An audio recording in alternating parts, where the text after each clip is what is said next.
বিদ্যুতের বিল কম এসেছে? না। তাহলে গ্যাসের বিল? তাও না। তাহলে ভালো খবর হওয়ার সম্ভাবনা কম। তুমি সবকিছু নিয়ে মজা করো কেন? কারণ সিরিয়াস হলে সংসার চালানো কঠিন। ঠিক আছে, বলবো না। আচ্ছা আচ্ছা, বলো। আজকে তোমার জন্য দোয়া করেছি। এইটা নতুন কি? প্রতিদিনই তো করো। আজকে একটু আলাদা করে করেছি। কি চেয়েছো? আল্লাহ যেন তোমার সব কষ্ট সহজ করে দেন। আর কিছু? যেন তোমাকে কখনো মানুষের কাছে হাত পাততে না হয়। আর যেন আমি তোমার কষ্টের কারণ না হই। তুমি জানো আমার সবচেয়ে যে বড় ভয় কি? কি? একদিন যদি বাসায় ফিরে দেখি তুমি রাগ করে কথা বলছো না। এইটাই ভয়? হুম। বাইরে মানুষ হাজার কষ্ট দেয়, বাসায় এসে যদি তোমাকেও হারাই, তখন দাঁড়াবো কোথায়?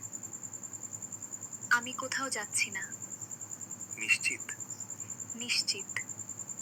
তাহলে একটা কথা বলি। বলো। আজকে অফিসে খুব খারাপ একটা দিন গেছে। আমাকে বলনি কেন? কারণ জানতাম বাসায় ফিরলে একজন মানুষ আমার জন্য দোয়া করে অপেক্ষা করে থাকবে।